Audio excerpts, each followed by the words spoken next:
Good morning, good afternoon, good evening, everyone. Welcome to the first panel of the Island Finance Forum 2021, New Opportunities to Access Capital and Investment for Small, Medium Enterprises.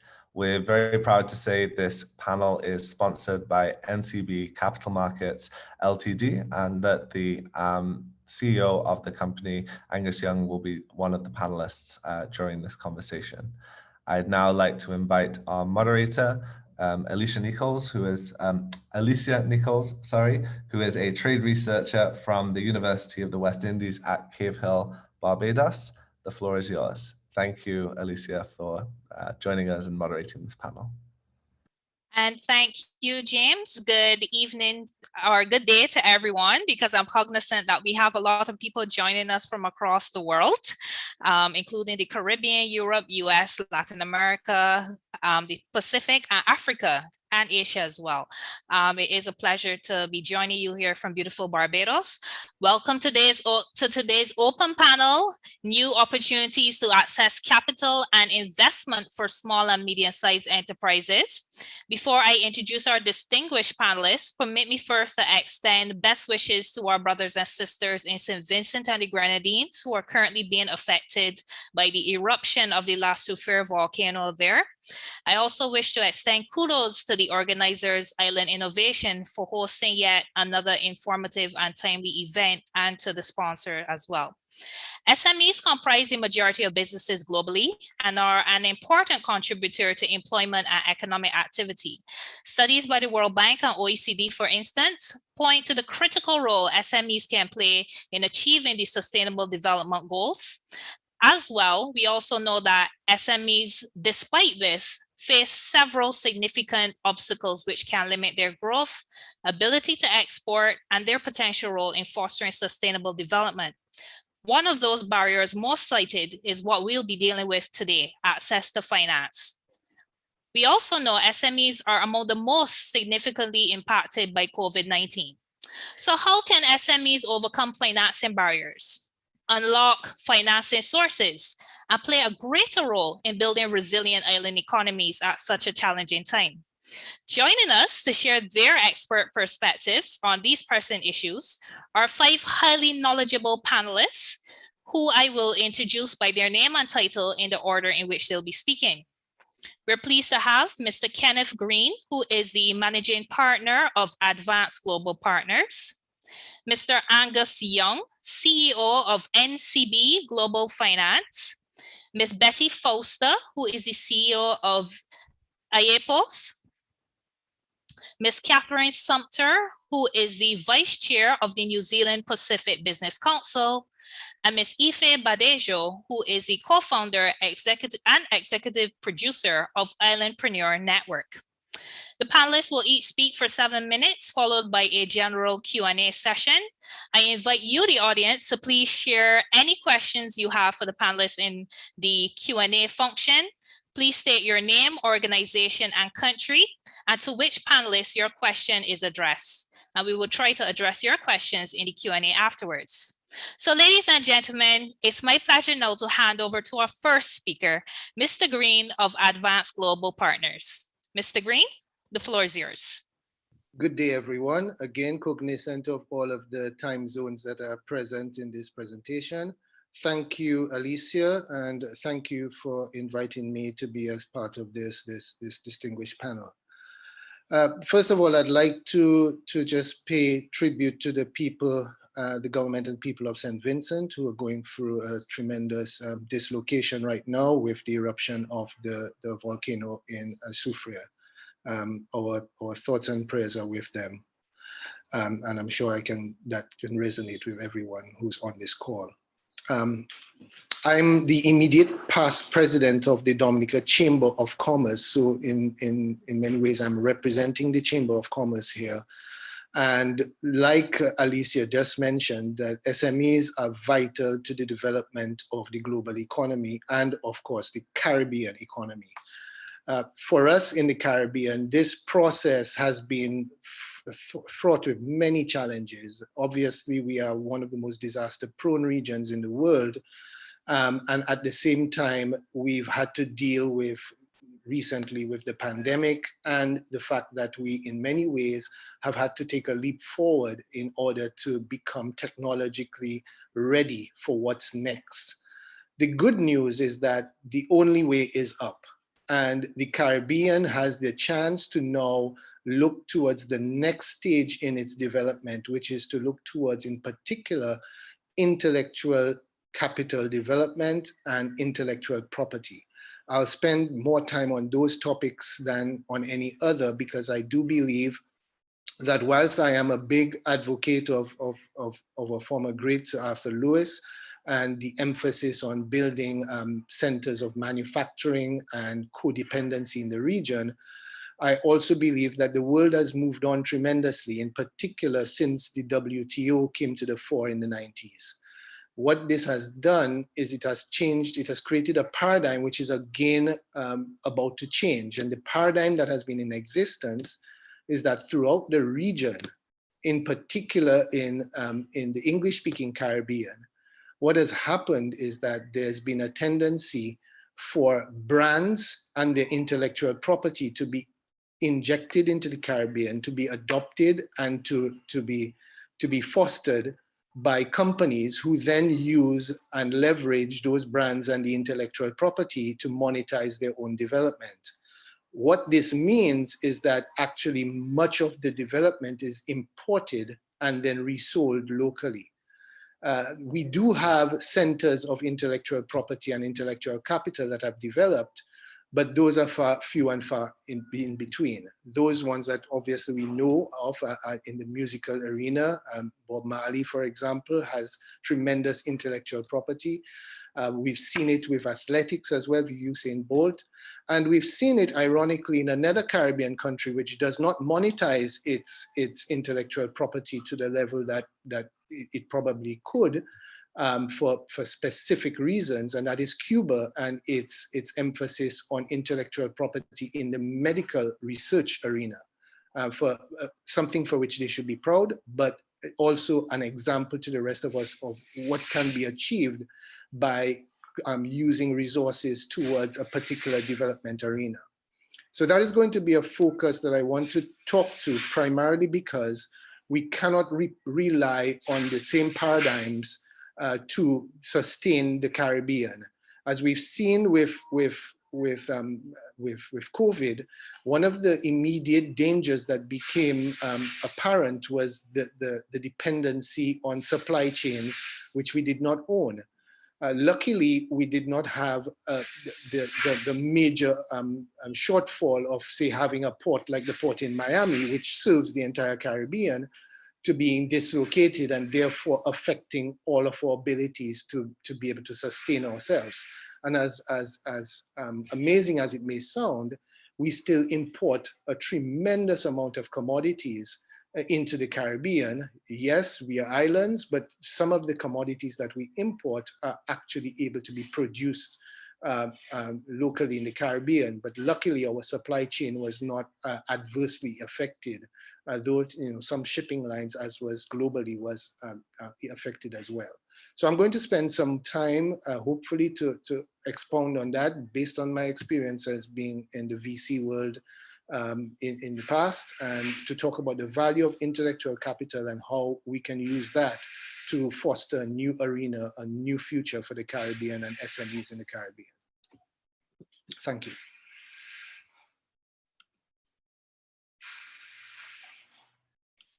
Thank you very much, Kenneth, for not only raising the fact that it cannot be business as usual for us in the region, and I would dare say for other small islands, but also the need to leverage our intellectual property. I'll now pass over to Mr. Angus Young of NCB Global Finance. Mr. Young? Hi, thank you, Alicia, and good afternoon, everyone. While I am logging in today from Port of Spain, Trinidad, where at present the sun is shining brightly and the skies are clear, our thoughts and prayers are really with our brothers and sisters in St. Vincent and Barbados, who, as we know, are adversely affected by La Soufrière volcano. Okay, so today, I'm especially pleased to share my thoughts on accessing SME financing, as in the Caribbean region, this has traditionally been an area of challenge. Unfortunately, As fate would have it, the onset of the COVID pandemic only exacerbated the challenge. In the Caribbean, it would not be unfair to describe our traditional banking sector as being largely asset-based lenders. This sector can also be described as being well capitalized and largely stable. So it is no coincidence that in such a case, the traditional banking sector places significant emphasis on collateral security. For the SME sector, this can be challenging. Today, the SME sector is under significant threat as one, it manages the innate challenges that come along with simply being an SME. Two, it is faced with the asset-backed lending appetite of the traditional banking sector. And three, it now swims against a receding macroeconomic tide, largely brought on by the COVID pandemic. The COVID pandemic has threatened the hospitality-based economies in our region, and lower energy commodity prices and stagnant production has severely threatened the Trinidad and Tobago economy.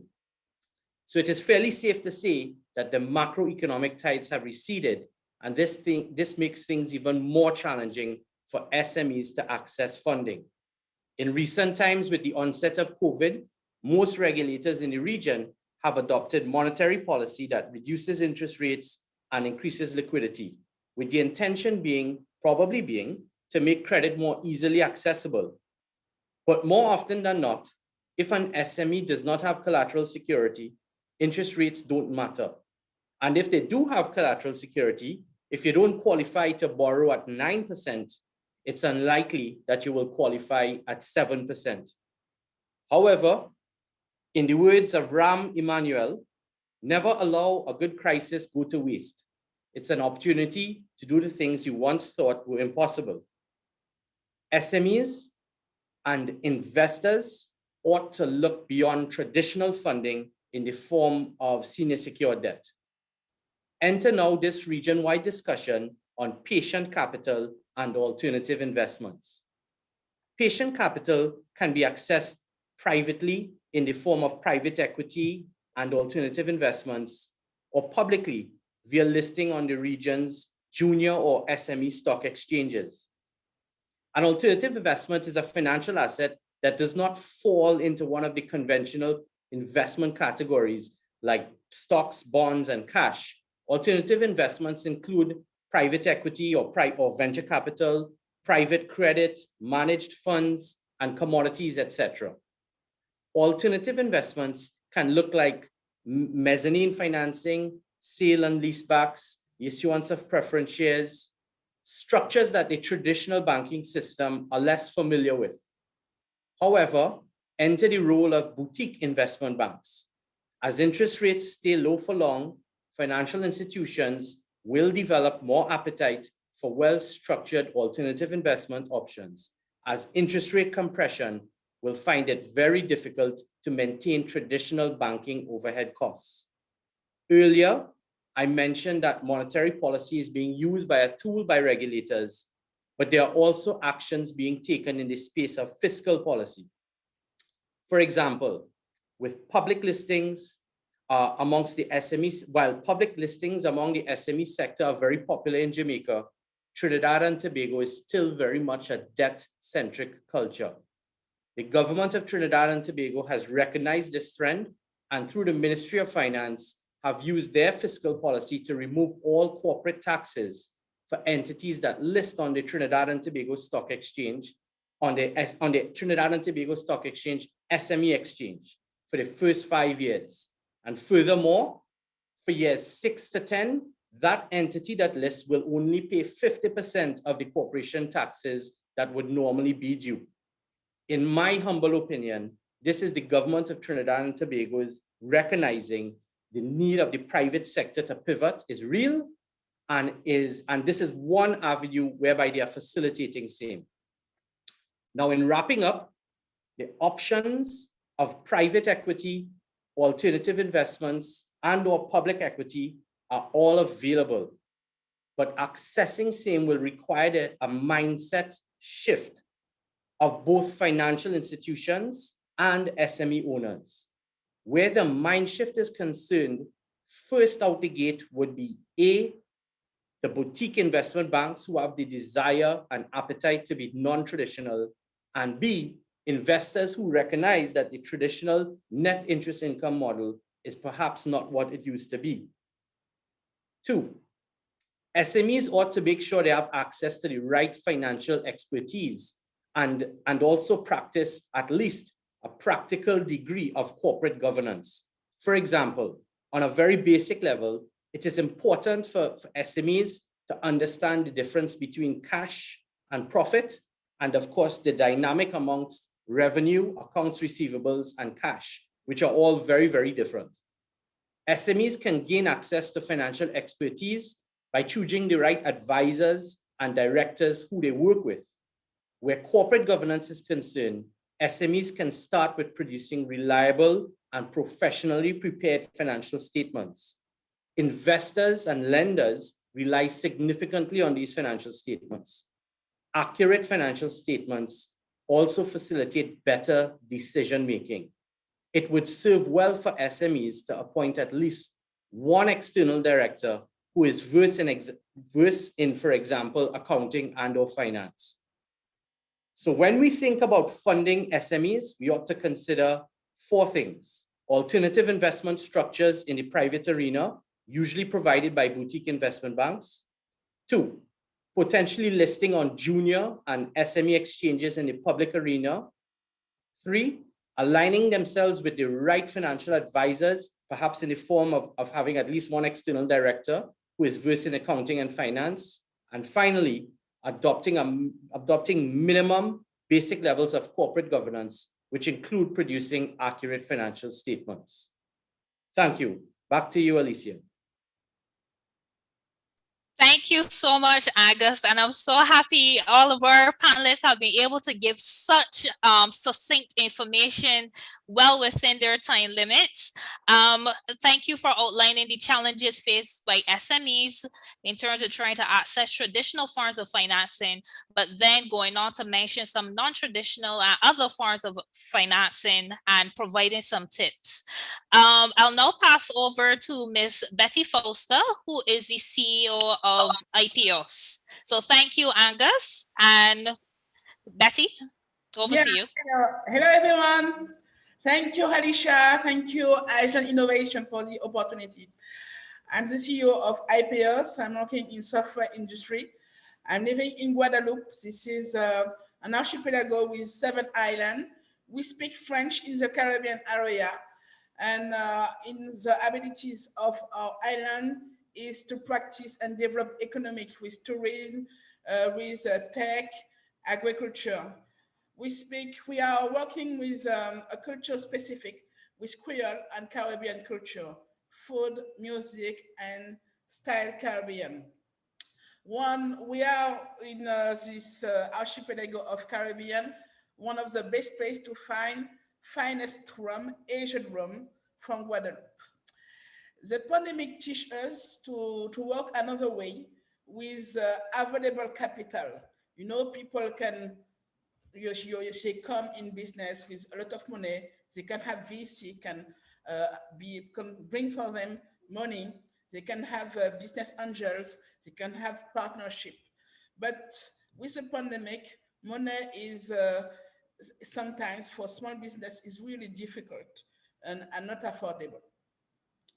For us, we have to find local experts can explain and understand which needs for SMEs without money is possible.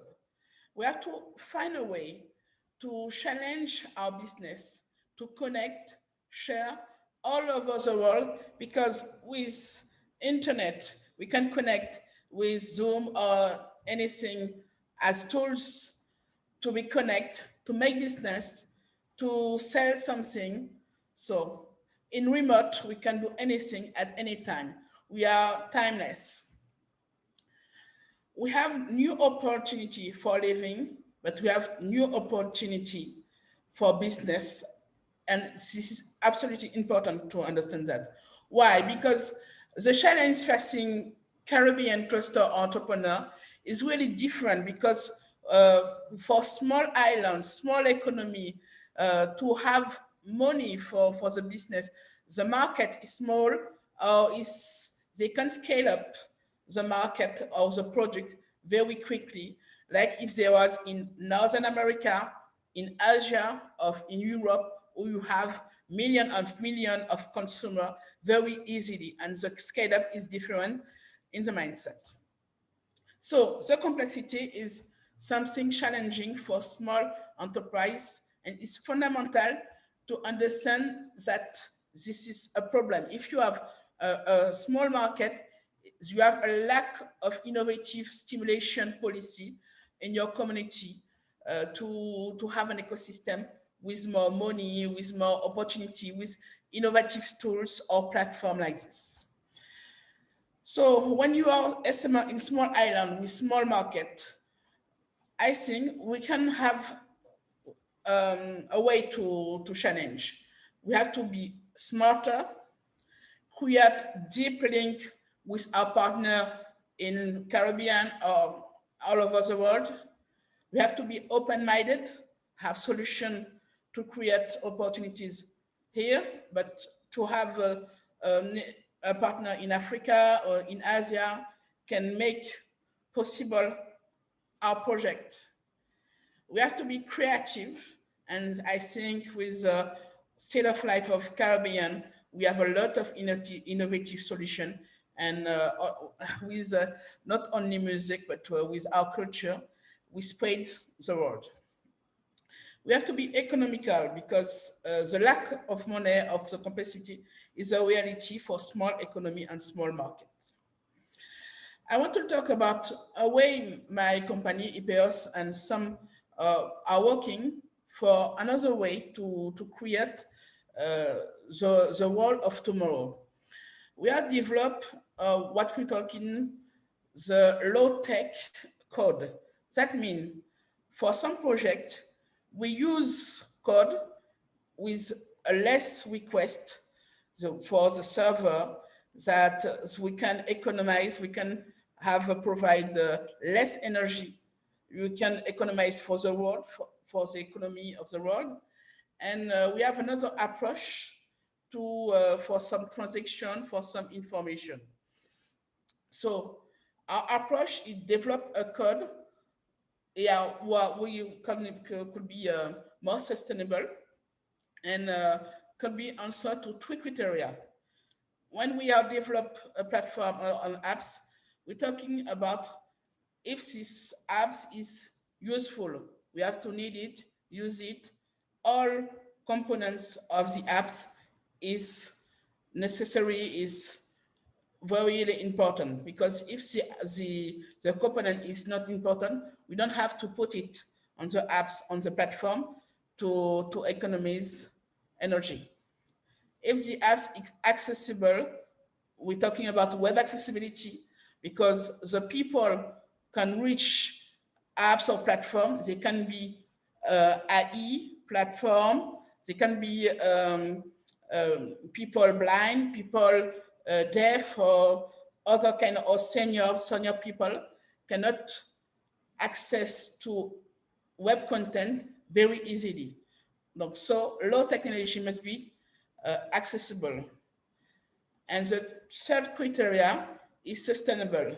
We have to create the software of tomorrow with a sensibility of human.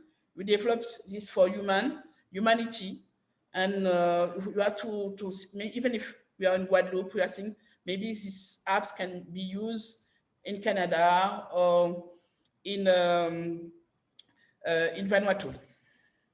We have to work social. If we can create some link or some functionality, we have to think the apps or the project can be social or can bring something else that only technical function. The project have to be economic. So we have a sense, we have to take to think about the place of the project in a situation, in the economy, in the market. And the most important, the criteria of environmental. When we're talking about sustainable, it's really important to talk about environmental impact of each things. So what I want to share with you is very brief and clear.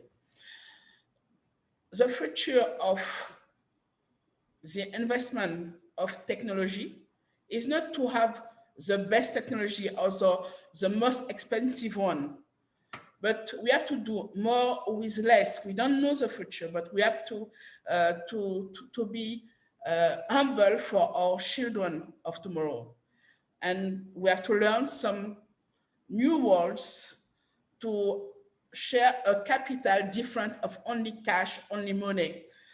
We have to talk about low tech, open tech, wide tech, do it yourself, easy tech, no tech, slow tech, without tech, small tech, low tech for refugees and resilient, because you see about what happened to Saint Vincent. There is the volcano erupted in Saint Vincent, and how they can do without electricity or less water. We have to share with what we have at the moment of the catastrophe, climatic catastrophe. So the future is to think about a local impact, but a connection global, and it's really important about that. Also, I can't be so long because my natural language is French, so I'm not so comfortable as the other speaker because you know, you talk in French, English, you can change easily, but I just want to share with you this view of the opportunity of create more value with low tech. And we have to think about that because small islands, they are another way to think the future of technology and investment of technology. Thank you. Thank you so much, Betty. Another very informative presentation by our esteemed panelists. And you reiterated the need for creativity and working together among SMEs. You said quite eloquently, I know that French is your first language, but you're very eloquent. You said we have to do more with less. And that if we want to say that as a theme, I think it would be a very fitting theme. Before passing over to Ms. Sumpter, I'll first like to remind you that you are free to send your questions for the panelists in the Q&A function. I see some coming in already. So feel free to continue sending in your questions. I now hand over to Ms. Catherine Sumpter, Vice Chair of the New Zealand Pacific Business Council. Ms. Sumpter?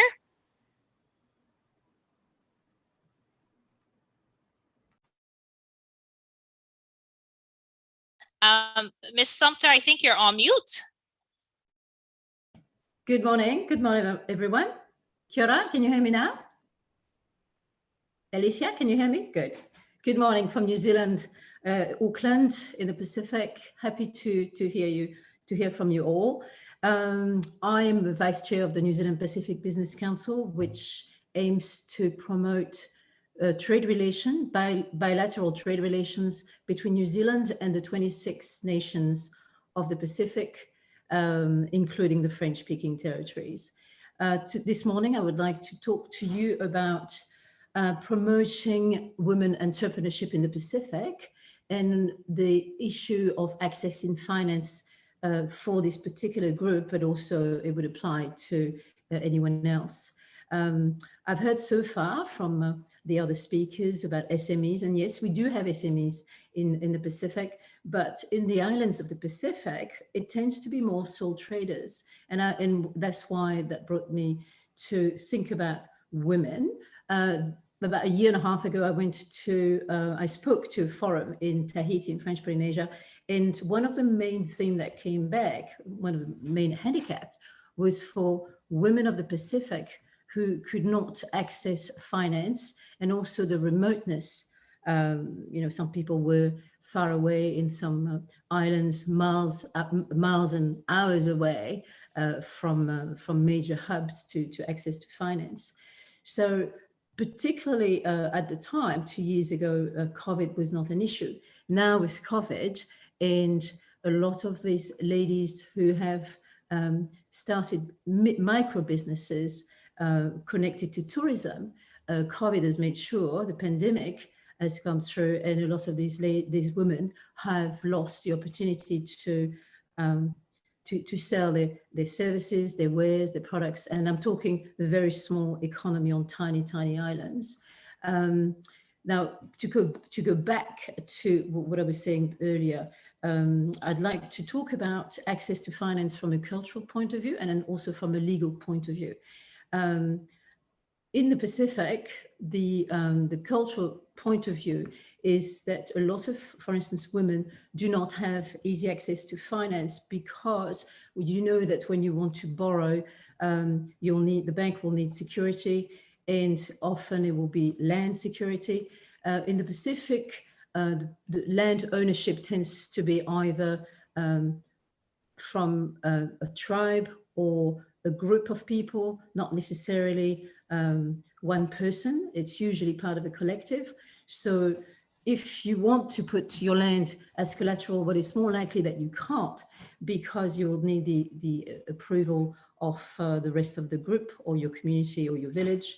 And it's probably likely that it won't happen. The other option that they have is microfinance, very expensive. Institutions will charge them interest between 20 and 28%. There's not a lot of choice. And probably the third choice will be borrowing from a family member. And that comes with basically a debt that can be called upon on demand at any time. So there's no security, no certainty, I would say, in knowing how long you can borrow you can repay or borrow your money. So this is one of the major problem in the Pacific, but digitalization could help in that particular respect, because having access to remote finance and also, how should I say, looking at different ways of providing finance has been developing in the Pacific. And what I mean by that is we have a system which has started called secure transaction framework, where banks are now thinking of, instead of asking for collateral, land as collateral, they will ask for personal property. It's very common in New Zealand, in Australia, it's in Samoa, also in Papua New Guinea, and I think in the Solomon Islands, but it's still being developed. It's definitely a way of helping people with no access to finance or big loans. And it means a secure transaction means that personal property, you can get credit or finance, cash, in exchange for a chattel, piece of machinery you have, or inventory from a stock that you have, or anything of value that that person will have a security, could apply security against. And that comes in the form of register, where you can register your security, and you as well, your security is registered against the value. So this is the kind of solutions that are being developed in the Pacific to help people on a very small level and to carry on business. So in terms of, if I go back to women in particular, and I always mention women because when I go to the Pacific, a lot of the women will be selling their wares for markets. They will go to, the tourists will come to them. They'll be selling from cruise ship, and I'm sure it's the same in the Caribbean. Now with COVID, this is not possible. And our view here from the NZPBC and other institutions is to turn this around and using the digital world to get them to develop their business and take their products to the tourists around the world. So instead of suffering from the pandemic as such, is turning it around and bringing their business to the source. Eventually, tourism will start again, but we don't know that. And there is still a whole world out there wanting to understand their culture, who will dream of their country, and in some ways will help this new way of doing business by sending it back using the digital world, using logistics to sell their wares. Could it be a solution to help people continue developing their business and survive the pandemic?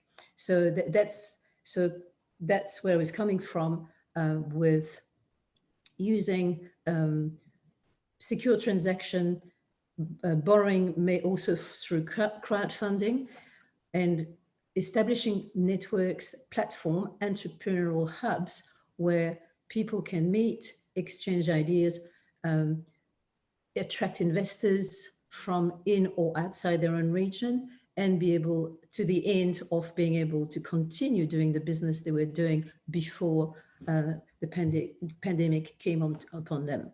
So that's where I was coming from.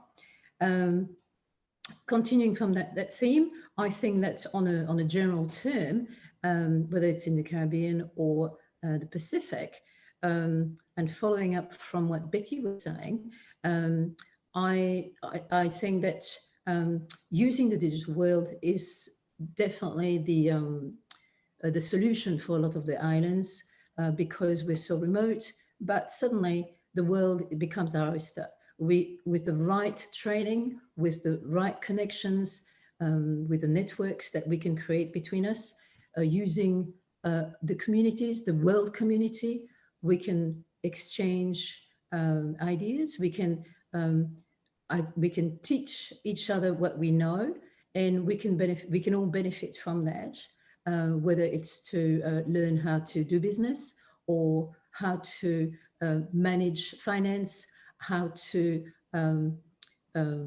get a security to, et cetera, et cetera. So that's what I wanted to talk about this morning, how we can, using what we already have, change our business model and come up with better solutions to survive the pandemic, but also improve or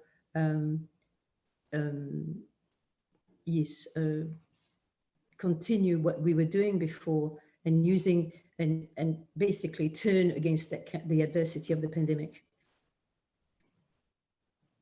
Thank you so much, Catherine, for another great presentation and for highlighting something which is really important, the challenges faced in particular by women-owned SMEs, and giving us a very important perspective from the Pacific and some of the solutions being developed in the Pacific, which we could probably consider in the Caribbean if we haven't done so already. So I now hand over to our final speaker, Ms. Ife Badejo, who is the co-founder and executive producer of Islandpreneur Network. Ms. Badejo? Good afternoon, Alicia. Thank you so much for having me here, and congratulations, of course, to James Ellsworth and the rest of the Island Innovation team. It is a true honor to be here with all of you today. I also want to share the sentiments of the speakers and panelists that have gone before me, acknowledging our brothers and sisters on the islands of St. Vincent and the rest of the Grenadines, as well as those in the Caribbean that are being affected by this. Our hearts and our prayers are with you. As someone who is an entrepreneur, as someone who's been affected by natural disasters as an entrepreneur, so in 2017, St. Martin was hit with Hurricane Irma, which caused $2.86 billion of damage on 16 square miles. And then in the recovering process, we were hit another blow with COVID-19, as much of the rest of the Caribbean has similar stories. My brothers and sisters in Dominica, in the Bahamas, and the rest of the region have experienced that. It is very important to be smart, to go digital, and to go global. So those are the three aspects that has been a recurring theme, even in the speakers before me, about intellectual property, which speaks to being smart and learning how to capitalize and monetize those, on alternative financing, and that can even include investment clubs from our diaspora to invest in things like Airbnb, since tourism is going to come back, albeit it may look very different. Also, from the perspective of low tech from Betty in Guadeloupe, and focusing on women entrepreneurs and using digital means to reach markets. So let's talk about digital a little bit. The digital economy in 2019 was 2.9 trillion US dollars. In 2020, first quarter of 2021, it was 11.4 trillion US dollars. I say that to say this: not $1 has left the planet, according to Dr. Miles Monroe. And it is true. The question that we're actually asking today in discussing new opportunities to access capital and investment is, how are we going to create value? How are we going to exchange value? And how do we do it in a way that is equitable, that allows everyone to participate? And so I just wanted to touch on some of my own personal thoughts. I happen to also sit on the executive board of the Chamber of Commerce. And so with my role there, I get a macroeconomic glimpse of what's happening. And with the role at the Power Agency, my company, we do a lot of entrepreneurship and innovation development with different key stakeholders. And that was what birthed Islandpreneur. Islandpreneur is an organization or an experience where we're looking to connect islandpreneurs all over the world with the right investors and alternative ways of access to resources, including financing. So creativity, according to Albert Einstein, is intelligence having fun. So the region and island people all over the world, there's one commonality: we are resourceful and resilient by nature. We find a way. We do a lot with very little, according to Betty. I loved when she said that, because it really struck a chord with me. But we also don't regularly or as intentionally and even strategically create the right kinds of networks so that we could leverage those opportunities. I see people here from Seychelles, from Belize, and I know that Island Innovation has been doing really amazing work in connecting island people on every level from all over the world. But what really is the tangible outcome of these experiences? Are we really working together? Are we really learning from each other? So here's how I see smart, digital, and global. We can export our intellectual property as it pertains to disaster management. Everyone here is connected via the internet, and this is a true testament for the hundreds, if not thousands, of people who are connected here on how we can reach the world. But we also have to value ourselves as an equal global partner. We cannot just look to the world for information. We have to bring to the world our information. So that speaks to the intellectual property. Digital, focusing on e-commerce and what does that look like for us? One of the local businesses that I know here is called the Johnny Caker. How can she export Johnny Cakes, which is an international favorite food, to the world, to tourists? And of course, engaging global with our diaspora, engaging global with our tourism.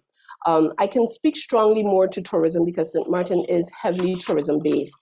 And when I see a lot of things that pertain to SMEs, it speaks to a big business. It doesn't speak to SMEs.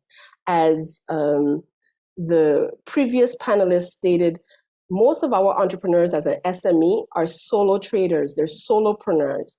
They may have one or two other opportunities or people that work with them. So global also looks at how do we strengthen them with information, with the resources to compete on the international level. There are a variety of global pitch competitions that are literally giving money to the best ideas. There is one that's upcoming right now, Entrepreneurship World Cup. And so you have the opportunity to really engage at that level. The question is, are we ready? So do we have the right resources? And that goes back to building the networks. Who do we know in our network that has the kind of information so that we can strengthen the knowledge base of our entrepreneurs and innovators so that they can bring what they have to the global arena. I think that that is a very creative and succinct and practical way of finding access to capital. The Entrepreneurship World Cup, for example, has a grand prize of $500,000 US based in Saudi Arabia. But another thing that I notice is that when we engage as a network, it is not oftentimes that we are listed in the Caribbean. So when you go and you Google something for the Caribbean, St. Martin may not be there, or my brothers and sisters in Bahamas may not be there. And that is for different legal and political and governmental reasons, and I get it. However, I think it does a disservice if we're looking at islands and access to finance. We need to look at a global platform to be able to access financing anywhere in the world once you're based on an island, because we have all of that in common. We are islandpreneurs and island people. So I'm just going to leave it there. I'm very excited to have the discussion, and I'm honored to share with the other panelists on what that looks like in very practical means. Alicia? Thank you so much, Ife. So much to unpack from that really good presentation. I particularly liked your entreaty to us that we have to value ourselves as an equal global partner. I love that. I like the fact that you mentioned we have to look global in terms of financing sources, utilize technology, look to our diaspora. That's something I don't think we do enough of. And we also have to do our own homework. So ladies and gentlemen, we've had 5 very insightful, rich presentations. And at this time, I'll invite our panelists to turn on their cameras so that we could go into the Q&A session. We do have quite a few questions here. The first question I see is from our experience shows that there is no shortage of equity. The issue is lack or absence of long-term project finance for renewable energy projects. Asset-based lending is not an option. So what the person is asking, can you share your perspective on local project finance options available? Any panelist wants to take this in particular? Hi, Alicia. I do believe that that was geared towards myself. I could be wrong. Yes, you're right. Yeah, I missed that. Sorry, Angus. Go ahead. No worries. Okay, so great question. In instances of power generation in the region, the project sponsor really owns assets that are what we call specific use assets, power generators, or in this case, perhaps solar panels or windmills, etc. So the truth is, the value in the proposal is really banked, pun intended, on the power purchase agreement that the project sponsor has. So you Alicia, you have a solar farm in lovely Barbados, and as to our bank, to a traditional bank, those solar panels are not worth much. So when a traditional banker assesses the collateral value of those solar panels, if you paid $100 for it, Alicia, traditional bankers probably value it at $25, right? And it may appear to be not bankable. But the truth is, the astute banker, who can be a little creative, what they are actually lending against is, Alicia, the power purchase agreement you have with Barbados Power and Light. The banker will then assess Barbados Power and Light to make sure that they are creditworthy in the sense that they can pay Alicia every month for the power that you are producing. And once the banker is satisfied that the counterparty for the power purchase agreement is a good risk to take, then Alicia, you will be raising your finance based on your agreement with Barbados Power and Light, not necessarily the equipment that you use to generate your revenue. So essentially, what you're doing is you are securitizing the cash flows that you generate by selling power to, in this example, Barbados Power and Light. That is what you're actually doing. You're financing, you're raising your financing based on the securitization of those revenues, as opposed to lending off of bricks and mortar. So the trick would be, Alicia, you prove yourself as an experienced and reliable operator of a power plant, and whoever you're selling your power to, they will be adjudicated And once they come out to be acceptable, you will be able to access that financing. Very comprehensive answer, Angus. Thank you so much. There's another question here, which I guess could be answered privately. This person is asking, they're working with some agricultural clients in Colombia, and they wanted to find out what institution they could contact. So I don't think I want to put the panelists on the spot to answer that at the moment. So if I invite any of you to answer it in the chat, in the Q&A. Another question, this is for Ife. This person is asking, James wanted to come in here because I see it was answered.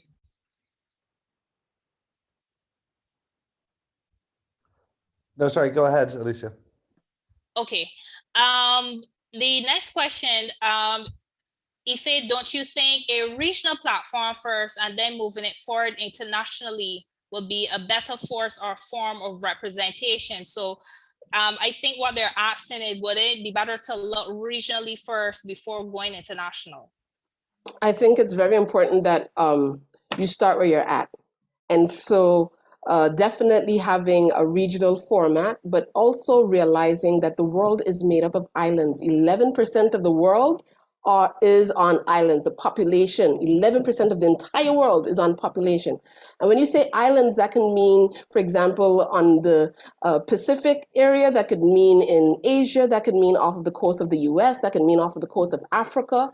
So also making sure that you are not limiting yourself. And that's why I think it's very important that we go big or go home, as the young people say, right? It's either we're going to decide that we have equal value and we're going to test those waters and give it all we got and find the resources and pull people together, or we're going to play small and complain about the lack of progress and the lack of opportunities.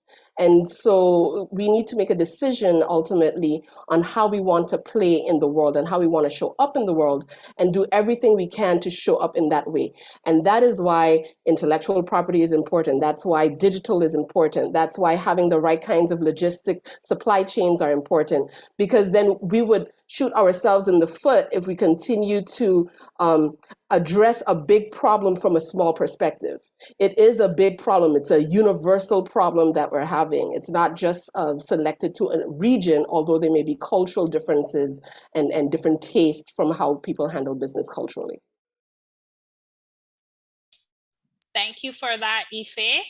A next question here we have, unfortunately, most of these are not directed to specific people. So I'll invite you, if you see a question that you particularly want to answer, you could feel free to jump in. What are some of the key opportunities and trends for social enterprises playing a role in the intermediate or latter stages of a value chain? They ask, how can they impact the individuals at the base, such as the single person trader, the small holder farmer, so like the solopreneurs? What investment in instruments do these social enterprises most value? I think what they're probably asking is, what are some of the opportunities for, certainly the latter question, what are some of the opportunities that perhaps persons who are single traders might be able to access? Can I step in on that? Sure, Kenneth, go ahead. Okay, so I can talk to the Eastern Caribbean, for example. The Eastern Caribbean Central Bank recently launched a digital currency, and I, for one, have been encouraging them to open the API, which is the programmatic interface, to entrepreneurs in the region and in the Eastern Caribbean. And what that will do is, by having an open API, you will be able to, as solo entrepreneurs, be able to talk to different applications to make your products be able to be viable, whether it is directly to the banking systems, whether it is directly to the shipping operators. It will give sole entrepreneurs a USP that they did not have previously. Now, bear in mind that the digital currency for the Eastern Caribbean is simply the Eastern Caribbean dollar transposed into a digital currency. It is not a cryptocurrency or anything that from a new paradigm point of view, but it is a step in the right direction. However, if the API is not made publicly available, then we will not have proper disruption. And Angus might disagree, but disruption is important for financial systems to develop organically.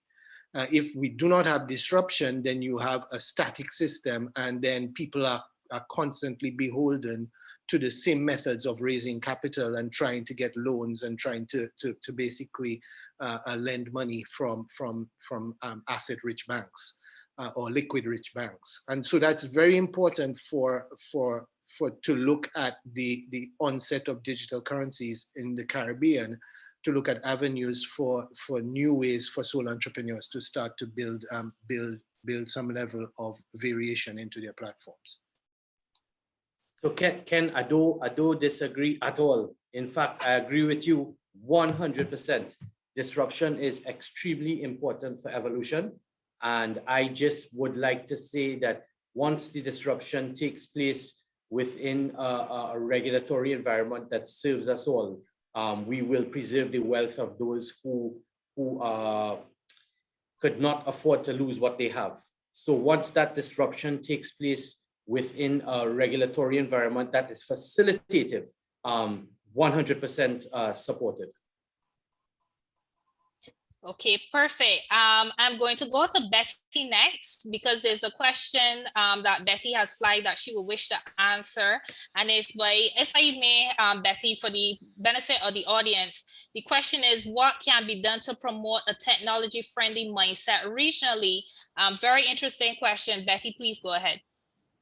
Yeah, Winston said about is the region is hostile about solution.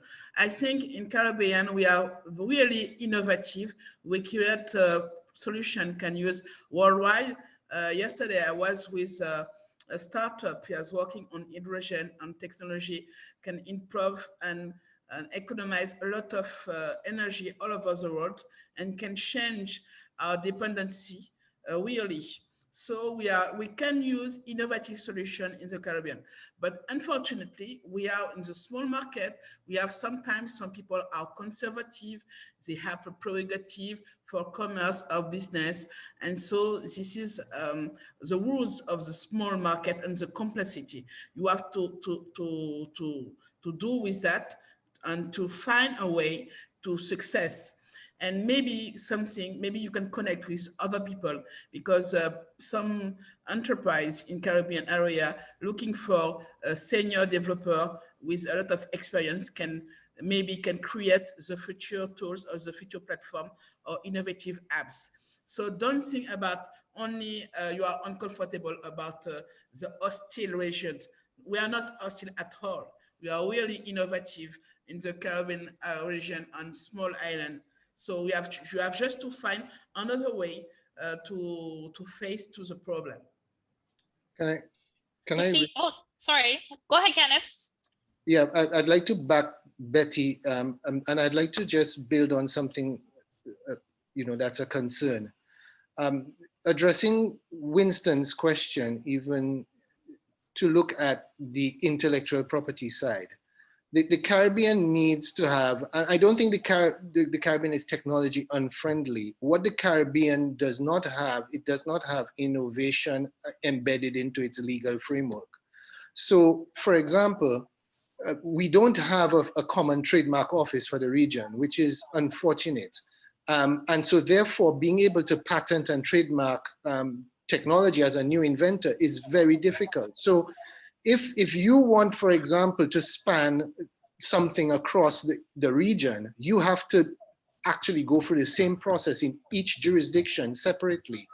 And that's not conducive to a seamless, transparent platform for an inventor or anyone else. Now, given that the old adage, the world is now your oyster, the Caribbean with the internet and with globalism is a stone throw away from everywhere else.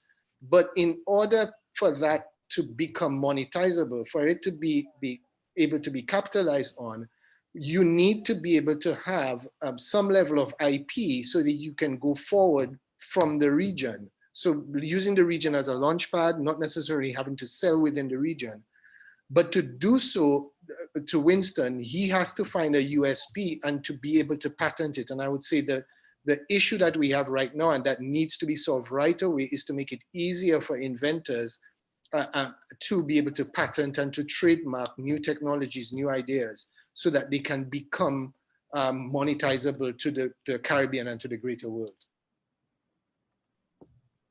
Thank you very much. Very pertinent points, Kenneth. Katherine, I saw you nodding. You wanted to jump in here? Yes, yes. Can you hear me? Yes. Yes, perfectly.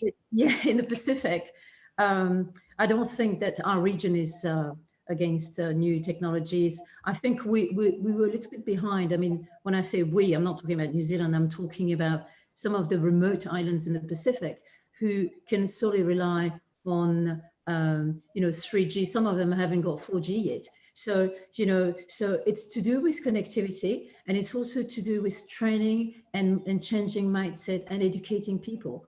And I think once all this is put into place, people will get there and will move forward. I think we're still at the stage in the Pacific where we really need to be able to establish platforms where people can meet, can learn. And the reason why I'm saying that is because even though the young generation has gone to university and probably is very much in touch with new technologies, some of the traders that I was talking about earlier are people who are much older. They're from an older generation. They can use their mobile, but they're not that far ahead thinking I'm going to use this app or start, going through the internet and see what I can connect with. They're not there yet. I think they have to be shown. They have to, it has to be, it's going to be a long process, but they're very willing. Thank you very much, Katherine, and completely agree. There was a question that was raised in the chat. Just to remind the audience, if you could please put your questions in the Q&A. It's harder to see them when they're placed in the chat. This question was for Ife. Basically what the person is arguing, how do we get the smartest minds to be leaders and not just quit and go to places where they're valued more? So the whole issue of brain drain. I think that's a very interesting question, and Ife, please feel free. It is a very interesting question. It's a question that I know that has been ongoing for decades. And I think there is a missed opportunity again as it pertains to diaspora. For example, my sister is now the data science manager for Facebook. She studied at FIT. She's built an incredible career. She's there. I know other people who are based in Silicon Valley. I know people who are working for Microsoft, for Google. And then we complain that we don't have the expertise, but we sent them away to study and they still rep our flags. So from your perspective of how do we do that, we have to also connect those people to leaders who are like-minded locally. And that way, you have someone on the ground that knows the reality, and then you have someone out there who has the network, maybe resources, access to certain kinds of information that can now bridge that gap. As someone who lives on the island and have taught many times about whether do I stay or go, that is one of the things that has helped to keep me focused on contributing in this realm. And so I think that that's an opportunity. I'm getting a little bit of feedback. I'm sorry, I'm being distracted by a sound. But I think it's really important to ensure that those leaders have leaders lead, leaders don't follow. So if there is an opportunity to bridge that gap, if there's an opportunity to find a solution, if there is a problem, there is a solution. There is no problem that does not have a solution. Go ahead and lead. Connect with the right people to do so.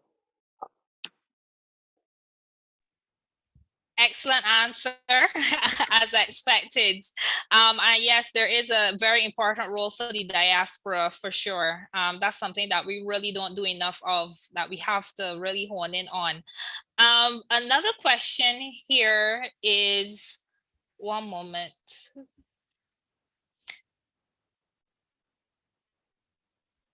Sorry, the question got lost when I am saying, okay, good. What sources of financing are available to not-for-profit organizations, NGOs, social enterprises who wish to develop their commercial green projects with a sustainable development focus? That's a very interesting question. Anybody wants to take a bite?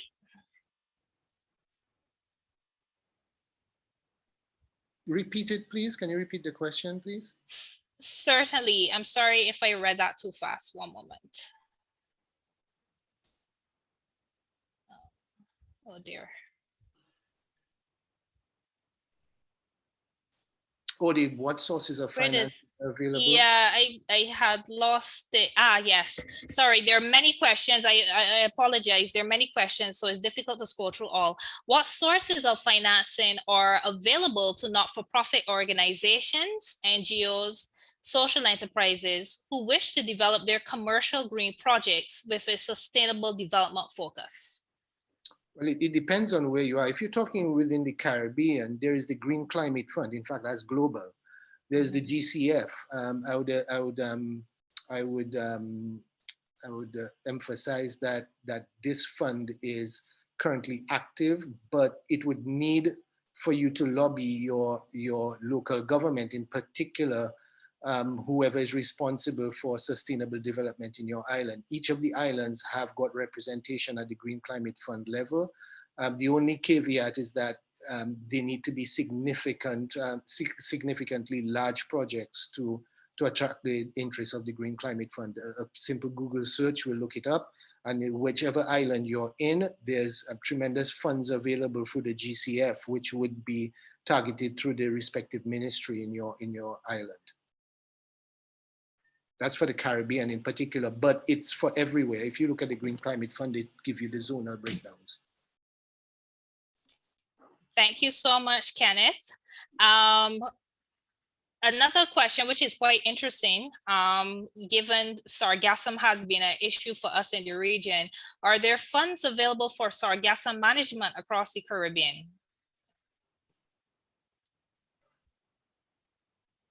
Is that anything anyone is familiar with, or? Not that I know. Okay. Well, we can always answer that. Type it later on. Another question is, how do you support formalized accessibility to financing for persons who may not have access to gatekeeping networks? So I'm guessing that this person is probably asking about some of the alternative sources of financing that some of you would have touched on in your presentations. I don't know if anybody wanted to go back over some of those. Alicia, I'm not too sure what they're referring to when they say, you know, with reference to the gatekeeping. But essentially, unfortunately, you know, the SME sector usually have very brilliant ideas, and a lot of, for example, artists as opposed to doctors. And I don't mean that in a tangible sense. I mean people who are very good at their craft, whatever it may be, but not necessarily good at the science, right? So essentially what happens is they have these great business products or models or whatever, but the execution and going about making it a success and taking it to market is sometimes where they fall down, right? So in instances like that, you would have to attach yourselves to the right advice, like I mentioned earlier, and you would have to gain access to those non-traditional type institutions that have the institutional willingness to be non-traditional. If you go through the front door of the traditional banking sector, it will be a difficult conversation. So I think a good way to start is accessing people, for example, the wonderful colleagues we have on the panel, to access these people, and they have within their ecosystems the right channels of who to go to, which or what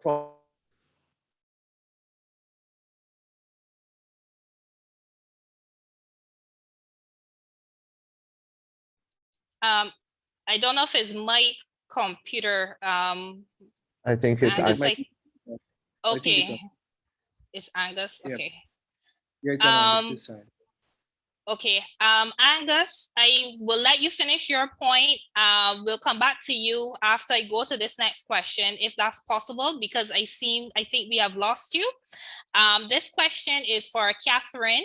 What are the bureaucratic barriers to direct support of women entrepreneurs, and how does the New Zealand Pacific Business Council overcome those barriers? So that would be very interesting to find out. It is. I think it's not so much a bureaucratic barrier, it's more of a cultural barrier. Don't forget that, of course, from a cultural point of view, it's a very patriarchal society, mainly in the islands. It's changing. I mean, from a personal experience, whenever I go to a trade mission, I'll see a majority of men. I could probably count the number of women present on my hand. So we need to change that. New Zealand, the NZPBC, we're promoting diversity at all levels. It's also going, this current is going also in the Pacific. And I think the answer to that is to promote access of Pacific women into Chamber of Commerce, teach them about governance. A lot of the time they're being held back because maybe it's assumed that they can't be leaders or be part of a panel, be part of a board, or, you know, so that's where I think we need to break those barriers, whether they're cultural or bureaucratic, and promote, you know, encourage women to, access those levels of governance, so that then we can later, help the younger generation and show them this is how we can, you know, change the mindset of the banks for you know, change the mindset of other institutions who then will help foster business for young men and young ladies. Yeah. So I think this is the first step, you know, promote women within those governance structures. Thank you so much, Katherine. And you are indeed right. Angus, we seem to have lost you. You want to finish your point that you were making? Apologies, Alicia. I lost my connection at home, so I'm joining from my cell. That's okay. Just that if you pay attention to the wealth creators of the world, the most successful entrepreneurs in the world, one of the common denominators you would hear them speak towards is you must have access. And that access is access to the right people, right? Access to the right ecosystems, access to the right markets, etc. And I think for solopreneurs, as you term them, forums like this gives them a good start. They have access to anyone on this panel, for example, and they can build relationships and get access to expertise that can then give them access to the right ecosystems. Because, Alicia, if they take it upon themselves and go through the front door of the traditional banking system, it is a difficult route. So gaining access to the right ecosystems is extremely important. And this forum is one of the avenues that they can gain access to the right people who can do some of the hand holding. Thank you, Angus. But let me just say, I have to give credit to Ife for that term, solopreneur. So I actually stole it from her. So thank you, Ife. And I didn't create it, I promise. Okay. I didn't create it, I promise. Okay. Sorry, someone wanted to come in? Yes, I wanted to just add to what Angus said, because I think it's really important, and it's something that we're doing here.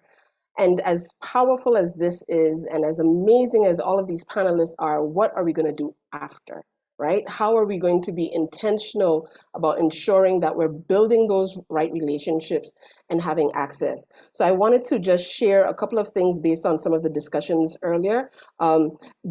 Betty talked about, that we are very good with technology. Katherine said the same thing, but we're great consumers of technology. So I'm looking forward to seeing the production of technology.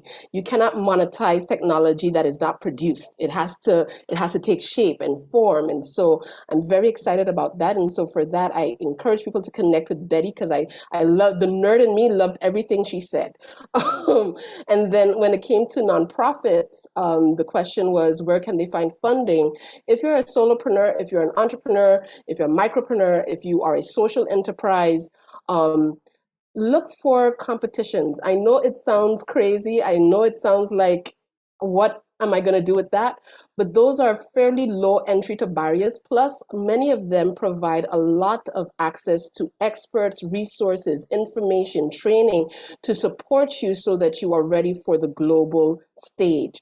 And there are quite a few all over the world, particularly because of the pandemic. Many of them that were only based for Europe or the US open their global doors to allow virtual accelerators and incubators to take place along with competitions. We are right now sourcing them as best as we can, so we will be sharing that on our platforms when that's ready. But you can Google, there are so many out there. I named one before, I'll say it again, Entrepreneurship World Cup. Make sure that you're engaged at that level, because now you get to test the waters and see how what you bring to the table. And I know that we all have this fear of rejection, but it's okay. The whole point of entrepreneurship is to be rejected at least 10 times before you hit it out of the park. So don't take entrepreneurship as a business theological exercise. Roll up your sleeves and get it done.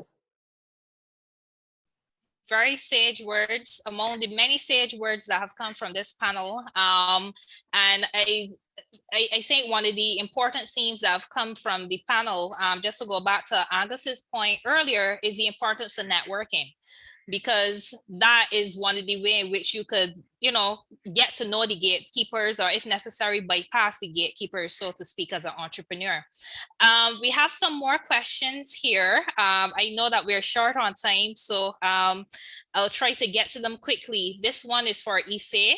Funders want significant investment in large projects. Most innovation and island scale projects are relatively small. How do these projects attract financing? I started to smile immediately because that is the million-dollar question, but it's actually about framing. Angus also talked very important about having your financials in order. It's not about having a whole bunch of money. It's about showing traction and scalability, especially if you are in the world where you can see that the investor has an angle, whether it's impact, environment, technology. If you can show that you have done the hard work and at least started it, and then show that you've made progress and be able to measure that.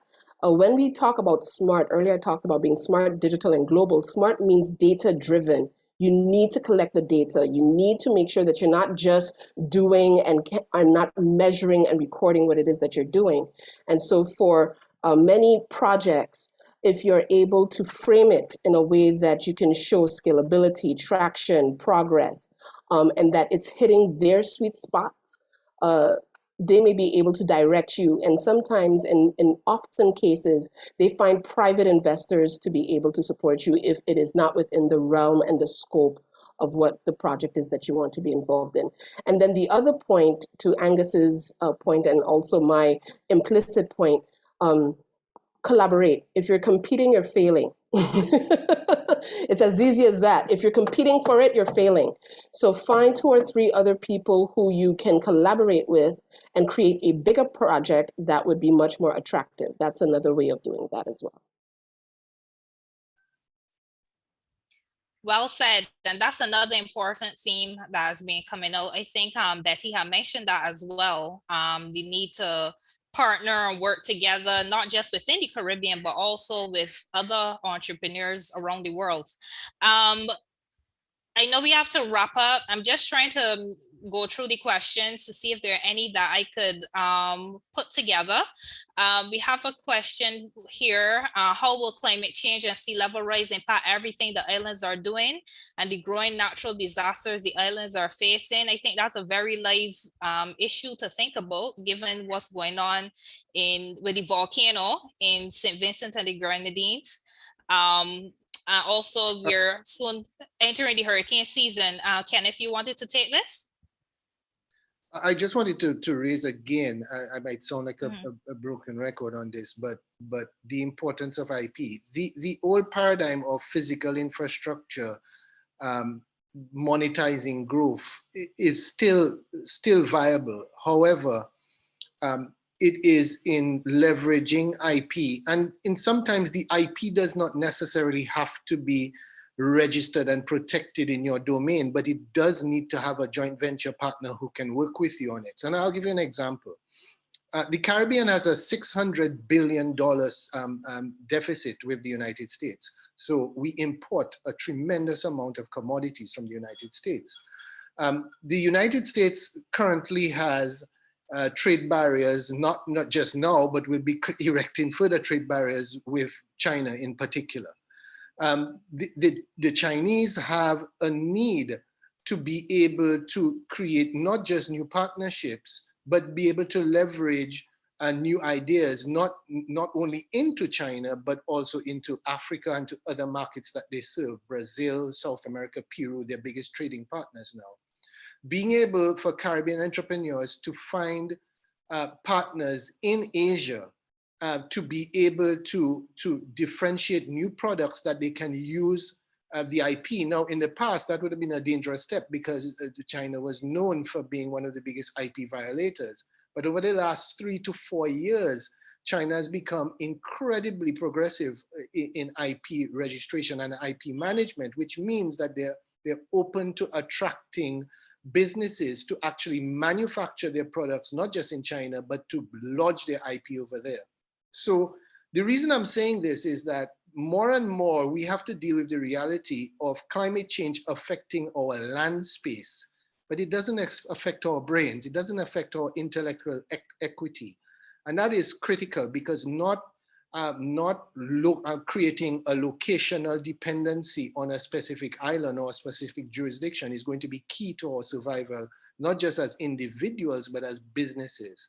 Because for all of us here, at any moment in time, all of us could be displaced. But our ideas and our businesses, are they going to be able to relocate, to move ahead into different jurisdictions? That is going to be key. And I think that is going to be a key factor for the Caribbean is how do we make our ideas so indispensable that they can travel beyond our jurisdictions? And with that, thank you so much, Kenneth. I'm mindful of the fact that we're supposed to conclude in 6 minutes. Time surely flies when you're having fun, right? So I'll invite each of you to give some short concluding remarks in the order in which you would have presented.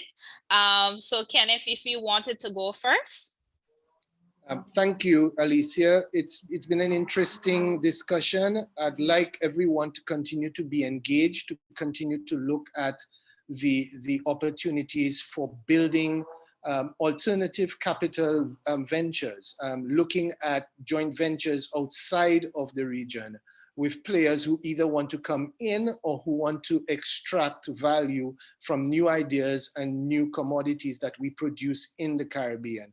I noticed in the chat there are quite a few people looking for joint ventures into the region. And so there may be an opportunity there to take in new IP and utilize it throughout the Caribbean. But unfortunately, that is the paradigm that exists. And what we want to be able to do is to export ideas. And that's going to be critical for the future of the Caribbean. It is being able to produce, whether it's in the old classic Sir Arthur Lewis model or in a new model where our ideas are fluid. Thank you, Kenneth. Angus? All right, Alicia and everyone else. My closing remarks are that we need very strong indigenous institutions in our region because we are often treated by others, by multinationals as fair weather friends. When things are great, they're here, and when things are not so great, they bail. But the strong indigenous institutions are the ones that will serve us through thick and thin.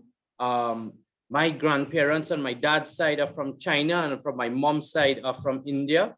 But I am very much 100% Caribbean and here to stay. So I think that we have to look after ourselves in this region. We have no motherland to go to. So very, very strong indigenous institutions are important, Alicia. And I would also argue that talent per capita, you cannot beat the Caribbean. We are number one. I like that. We are number one. I'll move on now to Betty. your concluding remarks. Yeah, hi Alicia, hi everyone. I really appreciate to be a part of this forum as panelist. And for me, emergence and development of low-tech cluster or project is a part of the future.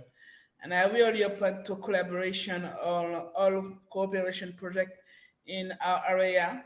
And I think I notice I already have some connection on LinkedIn. So it's really good and impressive, all remarks, positive remarks of the spectator people all inside. It's very interesting. Thank you very much, Alicia and Iceland from Finance Forum. Thank you. And thank you, Betty, as well. Moving on to Catherine. Yes, thank you for having me on your forum. I would like to say that it's important for everyone, whether you're an SME or a sole trader, whichever island you're from, it's important that you realize that your culture is very important.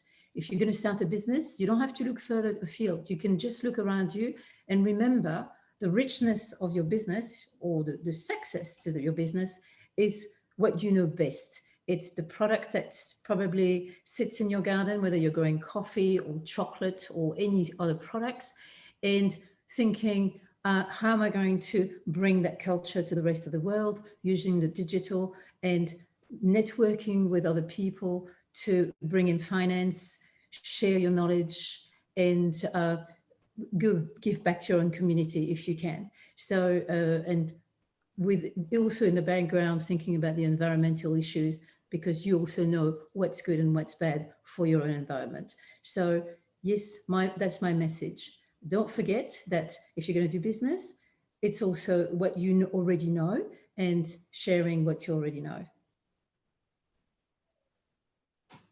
Thank you very much. Thank you so much, Catherine. Ife? I'm blown away. So I'm a little bit speechless right now because I too benefited from this in a whole nother way. My eyes and my brain is going at 90 miles an hour. But I'll leave with this: smart, digital, and global.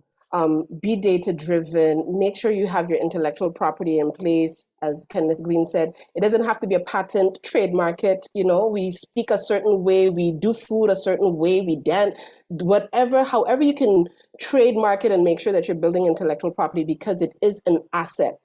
Okay, you can do that. Also digital, stay digitally connected, but also develop your digital skills. It is okay to learn in 2021 and beyond. If you don't know, you can Google it, you can YouTube it, you can discover it, and look around the world for partners and financing. If it isn't here, it's somewhere. The dollar that you need has not left the planet yet. I promise you, it is there. And my last thing is, let's tap into our creativity. Let's stay as creative as possible. Entrepreneurship is not a theological exercise. It's a practical lifestyle. And so if there's a problem, your job as an entrepreneur is to solve it, not to complain, not to, vent. It's to solve it. And so I stay with that. And thank you so much for being here. God bless all of you. And thank you, ladies and gentlemen. Please join me in giving a virtual round of applause to our excellent panelists, Mr. Kenneth Green, Ms. Catherine Sumpter, Ms. Yves Badejo, Betty Foster, Angus Young. Thank you so much for sharing your expertise this afternoon. I really enjoyed interacting with you guys, and from the comments, I could see that the audience were very enthralled as well. Thank you, Island Innovation, for the kind invitation and for hosting this, and to sponsors. And thank you, the audience, for your very interesting questions. I'm sorry we weren't able to get to all of them, but you're free to reach out to us via LinkedIn, or if you wanted to reach out to any of the panelists directly. So thank you very much, everyone. I wish you all the very best. Take care. Thank you. Thank you all. Have a wonderful day. Bye-bye. Take care. Thanks. Thank you.